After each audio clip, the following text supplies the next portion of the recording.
1000 रुपए प्रति माह देना पड़ेगा मुझे। और वो भी 2017 से। मैंने गुनाह किया है कि मैंने शादी की थी। आज महिलाओं के लिए बहुत से आयोग, बहुत से संगठन है, लेकिन पीड़ित पति के लिए, पीड़ित व्यक्ति के लिए, वो व्यक्ति एक भाई भी है, बेटा भी है, किसी का पति है, लेकिन आज उसके लिए कोई आवाज नहीं उठा रहे, कोई संगठन कोई काम नहीं कर रहा, कोई संस्था काम नहीं कर रही। होता क्या है, 2008 में मेरी शादी होती है हादसे से। इंटरकास्ट मैंने शादी की है, दूसरा गुना मेरा। 2 गुना, पहले एक शादी की, दूसरा एक इंटरकास्ट शादी की। होता क्या है कि 3 बच्चे होते हैं, उससे सबसे छोटा बेटा मेरा ये है, लव कुमार, जो कि 5वीं में पढ़ रहा है। 2017 में मेरी पत्नी इन तीनों बच्चों को छोड़ करके। सर 2017 से मेरा सिरसा कोर्ट में भी केस चल रहा है और चंडीगढ़ भी केस चल रहे हैं। उसके बावजूद अब तक वो कोर्ट में ना केस लड़ते रहे हम आपस में। अब उन्होंने खर्चा तय कर दिया मेरा, 2017 से लेकर अब तक खर्चा देना पड़ेगा। उसके चलते ये मेरी छवि खराब कर रहा है। जगह जगह किसी की फ़ोटोएं उठा कर ये मेरे को गलत ठहराने की कोशिश कर रहा है। मेरी हर आईडी अकेली बनी हुई है, मैं आपको आईडियाँ दिखा सकती हूँ। राशन कार्ड से लेकर फैमिली आईडी, आधार कार्ड मेरे सब इसके साथ में ही हैं। मैंने कोई अलग से आईडी नहीं बना रखी। फिर दूसरी रही बात ये, किसी को क्या बोलते। अगर मैं सर किसी और के साथ रहूँगी या मैं किसी और के साथ चली जाऊँगी तो ना मेरे को वो 3000 रुपये नहीं दे सकता क्या? वो मेरे को 3000 रुपये कमा कर भी नहीं देगा। 3000 तो मैं खुद भी कमा सकती हूँ। मैं उसके लिए लड़ाई लड़ रही हूँ, तो हक की लड़ाई लड़ रही हूँ, मेरे बच्चों के लिए लड़ाई लड़ रही हूँ, मैं मेरे लिए लड़ाई लड़ रही हूँ। लेकिन नाजायज नहीं, जायज मिलनी चाहिए। उसने ऐसा ही किया। 2017 में वो छोड़कर चली गई। 8 महीने तक मैंने इंतजार किया। मेरा डेरा है बेगू रोड पे, शिव गोरखधाम आश्रम, वीटा मिल्क प्लांट के सामने।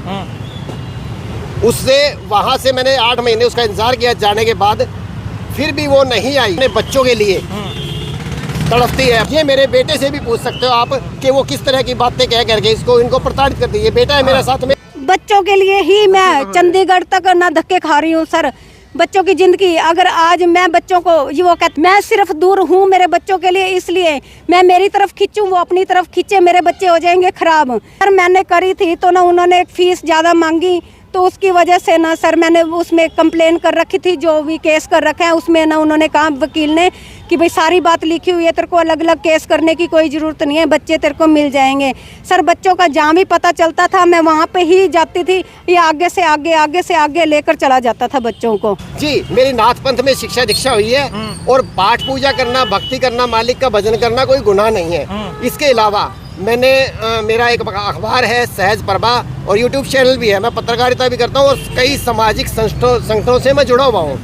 सोशल सेवा, सोशल वर्कर का काम मैं करता हूँ। रुपया है, बेरुपया, कभी तो वो बाबा बन जाता है, कभी पत्रकार बन जाता है, कभी कुछ। उसने काफ़ी तो संस्थाओं का नाम गिनवा देता है, कभी कुछ कर देता है। अब वो कल चौकी में भी बहसबाजी हुई थी, मैंने खुद ने बुलाया था। मैंने कहा मैं आमने सामने बात करना चाहूँगी कि वो क्या चाहते हैं। तब मैंने उनके सामने भी बात करी तो ना मैंने सारे प्रूफ जो भी थे मैंने उनको प्रूफ दिखाए। बाकी मेरा केस चल रहा है 2017 में। जब कोर्ट ही इसने फेल कर दी। अब इसका कोर्ट में नहीं कोई चारा चला। 7 साल भी पहले मीडिया थी, ये 7 साल पहले क्यों नहीं आया? आना चाहती तो मैं भी 7 साल पहले मीडिया के सामने आ सकती थी, पर मैंने ना मेरे बच्चों की छवि खराब करनी थी, ना मैंने उसकी करनी थी, ना मैंने मेरी करनी थी। अगर आज वो मैदान में आ ही गया ना तो जो कुछ करना चाहता है वो करे, और ना जो कुछ मैं कर सकती हूँ मैं करूँगी ना। मैं मजबूर हूँ मेरी लड़ाई लड़ने के लिए, कटोरा उठाने के पे। आज मुझे 3000 रुपए प्रति माह 2017 से। इसलिए ये नौबत क्यों आई? इकट्ठे बैठकर क्यों नहीं खाया? अगर ये 10,000 रुपये महीना या 5,000 रुपये महीना अगर कमाता था ना तो मैं थोड़ा कर भी गुजारा करती थी। 5 जी तो पेट भरकर सोते थे। इसको क्यों नौबत आई जो 3000 रुपये मेरे को देने की नौबत आई? ये इकट्ठे क्यों नहीं रहा? क्या कमी थी? 10 साल हम इकट्ठे रहे हैं सर, कोई भी सुई तक की मेरे घर में कमी नहीं थी कि मैं ये कहूँ कि भी मैं परेशान थी या फिर ना वो मेरे को कुछ लाकर नहीं देता था। राशन पानी सब चीज़ की मौज थी, मेरे बच्चे भी खुश थे, ये भी खुश था, मैं भी खुश थी। सिर्फ इस लड़की के बीच में आने से ना सारा मामला खराब हो चुका है ना।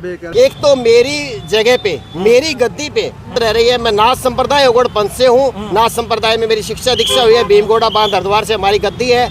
आदरणीय गुरु भारतनाथ जी मेरे गुरु हैं, दादा गुरु श्रीचंद नाथ जी शिवानी से हम गद्दी वाले हैं। मैंने शर्मा शर्मी में, क्योंकि मेरा घर का मामला है, इसलिए अपने नाथ संप्रदाय को भी इस बारे में कोई सूचना नहीं दी। कोई डेरे का कब्जा नहीं है, कोई इसके पास प्रूफ नहीं है। ये एक भी प्रूफ लाकर बता दे कि ये डेरा है या डेरे का कोई प्रूफ है। देखो, अगर किसी के पास कोई भी चीज है, मान लो आपके पास कोई भी चीज है, तो ना उसका कोई प्रूफ तो होगा हैं। अब किसी के भी जगह को हम डेरा बता देंगे या किसी के घर को कुछ भी बना देंगे तो ऐसे थोड़ा ना हो जाएगा। अभी 2017 से मैंने एक गुनाह किया है कि मैंने शादी की थी। ये वहाँ पे भी इसने किसी कमरा ले रखा था किराए पे। वहाँ पे ना ये संगत लगाता था। वहाँ पे आस पड़ोस के लोग जाते थे, हम भी झाड़ा झूड़ा लगवाने के लिए चले जाते थे। सर, तो पहले तो मेरे से ही फ्रॉड होया, मेरे से ही फ्रॉड करा इसने।